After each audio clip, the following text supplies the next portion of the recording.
Hey Latchkey kids and driving mutants, I'm Lady Shasha, mistress of the Snark. Today's requested review comes courtesy of Mr. Jones, and I tempt you not to hear that Counting Crows song in your head when you hear the name Mr. Jones. Mr. Jones says, have you ever seen No Such Thing as Monsters? It's a low-budget Australian film. It's horrible, lol, but it has so very interesting scenes and points. It came out in 2019, I believe. So let's get into No Such Thing as Monsters. This has nearly the same premise as Eden Lake. A young couple is on vacation, this time in the Australian bush. The difference is that they are accosted by adults instead of children. I see that this is distributed by Uncorked, and I immediately lower my expectations because Uncorked is the other Wild Eye. They'll release all kinds of trash garbage movies. This one didn't actually start off bad, and I like the actors that played the couple. Angel Giuffria plays Mary, and Matthew Clark plays her partner David. David wants her to go on vacation in a caravan / camper, depending on where you're at.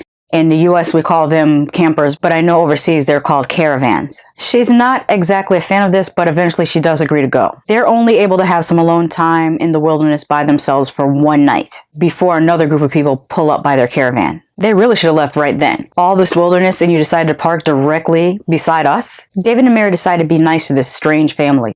One of the sisters tells them a story about a child that was bitten by a spider and died, and then decides to tell them that the forest is filled with those same type of spiders. I can relate. In Florida, we have these brown recluse spiders, and if they bite you, it's hell. I mean, I don't know what, well, if you're allergic, I think that might kill you, but I was bitten by one. I couldn't move the next day. I was in so much pain. So I identified with that a lot. Of course, we also have alligators, and now we have snakes that were formerly only found in the Amazon, but some genius brought them to Florida. Oh, and the murder hornets. Of course, all hornets are murder hornets to me because I'm allergic to them. And the bath salt zombies. I forgot about the bath salt zombies.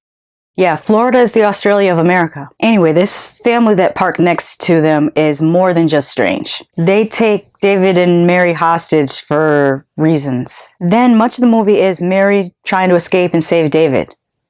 That sounds familiar. Sounds just like Eden Lake. If you saw my review for Eden Lake, then you already know that this is not my favorite subgenre of horror. And to be fair, this movie nearly put me to sleep several times. There was potentially cool character design with Amy, who wears a mask to cover her skin condition and talks through a crochet doll. This concept could have been creepy had it been used effectively. The family keeps Mary locked in the camper, and oh my god, this is so boring. Then all of a sudden, I must have blinked and missed it, but everyone was pregnant except Amy. At this point, I paused it, and there was still 23 minutes left of the movie. Some people escaped, some people died, some people had babies, and